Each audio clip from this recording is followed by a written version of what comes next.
This is season 12 of Gadget Nation. My name is Adam Carruthers. We're back here in the Art Cube at Intermark. It's right at the top floor. Some pretty fantastic pieces like you can see directly behind me, either here or over there. But anyhow, I digress. We got lots of great content today, products to show you from the likes of Samsung, from the likes of Nokia, and some more surprises in store for you from either myself or Zakrin, my co-host. Now, before we roll the rest of the show, let's start with G News.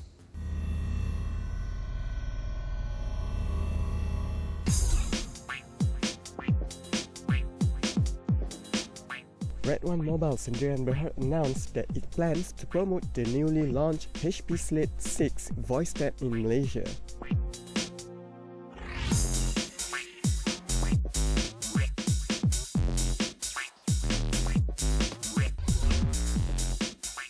Oppo Electronics Corporation reveals its flagship phone of the Find series, the Find 7. It is the first LTE device from Oppo that also supports Quad HD resolution.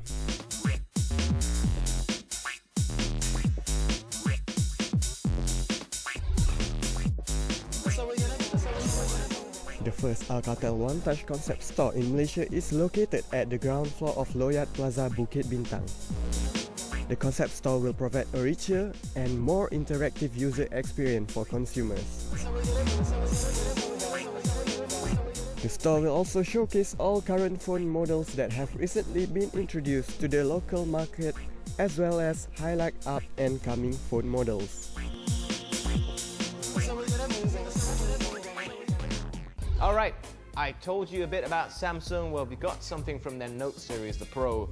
A nice big device and easy to use. We're going to contrast it a little bit, I guess, with something from Nokia. They've embraced Android to an extent. I'm not sure how to describe it entirely, so why don't you check this out, Samsung Galaxy Note Pro and Nokia X.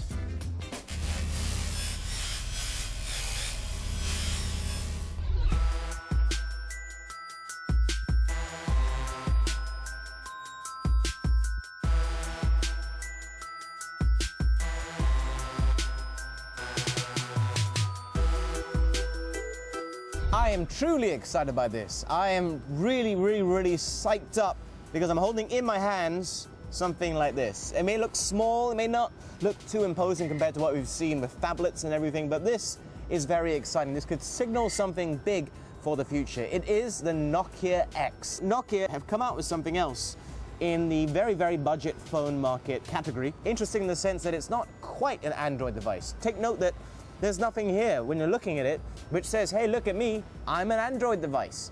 You would think it's just another Nokia. How does this phone stand up? I mean, like I said, it is a budget phone at 400 ringgit, so what makes it tick?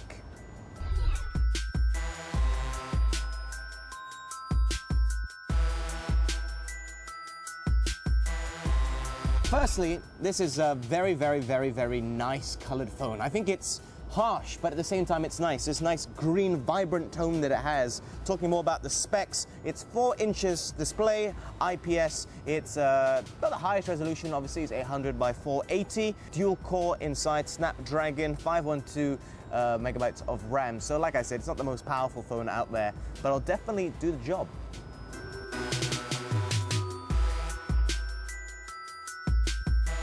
Taking a look behind, it's pretty easy to snap off.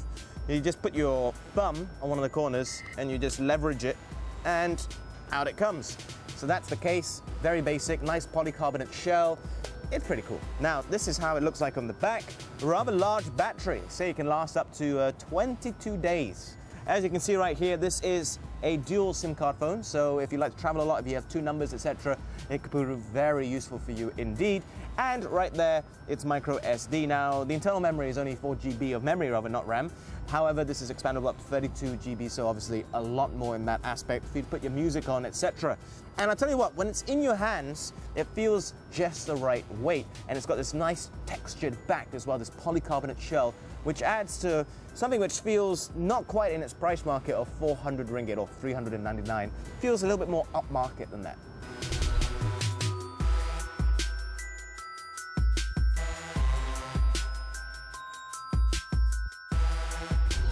So what do I think about this phone? I think it's pretty nifty. I mean, the interface itself, I touched on it.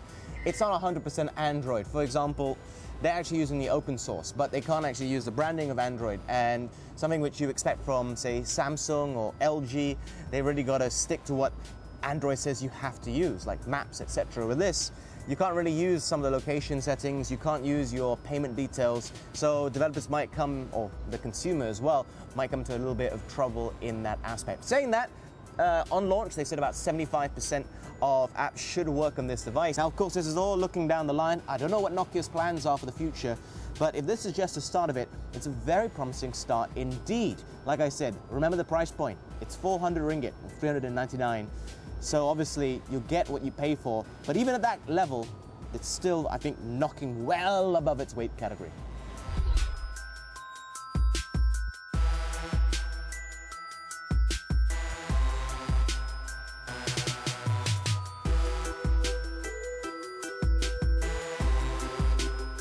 Monstrous, huge, but ever so stunning. I hold in my hands here something from Samsung. This is the Galaxy Note Pro, and it's 3,000 ringgit, well, 2,999 to be precise, but we'll call it 3,000 to even it up. It is a beautiful, stunning device, and it is monstrously large. I mean, it's 12.2 inch screen. I mean, look at the size of that. It is absolutely huge, but it's beautiful to touch as well. And I should add that this screen is so nice. Just going to talk about what we can see around it. Firstly, this is an LCD panel right here. On the back, as we've seen recently, if you have a Note 3, for example, you'll notice the faux leather. It adds a little bit of grip when you're holding onto the device this big. You may notice that sometimes you'll struggle with one hand. Around the sides, we have the infrared right on top, and we have the volume rocker and also the power button. On the side right here, we've got the speaker grill. There's one on the other side as well. We've got the 3.0 USB charger. Now, from what I've been reading, there will be an updated 3.0, which will be more akin to what we've seen from 2.0 in terms of size, but still charge just as fast. So obviously, that's something I'm looking forward to. I'm not really a big fan of the 3.0, rather large and cumbersome. On the side here, we can see a micro SD slot. This comes with 32 GB internal, obviously expandable with that slot right there, and a SIM card, which you can actually go all the way with LTE as well, so you get a super fast connection. So obviously, everything around it, very nifty. There's only one actual physical key on the front as well, which is the home button. Everything else is capacitive, as you can see right there. So, what about the specs inside?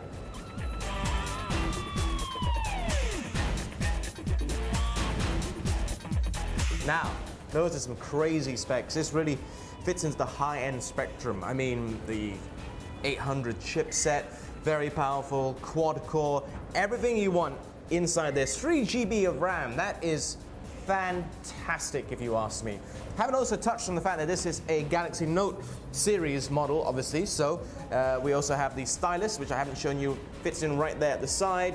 Now, this is absolutely stunning. I touched a little bit on the display, but you will have no problem with this display. I mean, it really adds a whole new depth and whole new clarity to this. If you're going to be reading books, if you're going to be reading comics, if you're going to be watching something, if you're going to be taking notes, this will do the job for you. And I'm just surprised that this is still quite light, and it's also very thin. I mean, this is 8 millimeters thick. You compare that to something like the Surface, which is 8.9 millimeters, and this is actually slimmer, and obviously slimmer, better, lighter, easy to hold in one hand. I mean, I expected it when I saw it sitting on the table to be a lot heavier, but the moment I picked it up, I was like, okay, it's not too bad. It's even more surprising considering inside here is a 9,500 mAh battery. That is also monstrously huge. I keep saying it, monstrous.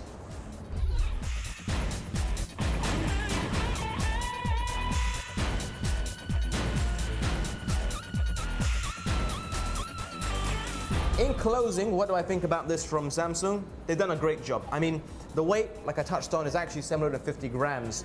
Very light, 8 millimeters thick, etc. I mean, it may look heavy while I'm sitting here talking to you, but if you pick it up yourself, for something which is 12.2 inches, you expect it to be heavier. It is lighter than I expected anyway, and obviously goes a whole long way to enjoying the tablet experience, because you're not going to struggle to carry this around Probably don't want to carry it down like me like this. That's probably a bad idea, but however you do so, or if you're going to slip it into your bag if you're traveling, etc. And obviously with so much power inside, it's hard to go wrong with this. I mean, it will do anything that you ask of it. The interface is fantastic. It's better than KitKat in terms of TouchWiz on it as well. And I have to say, they've done a really bang-up job, the guys over at Samsung, with this.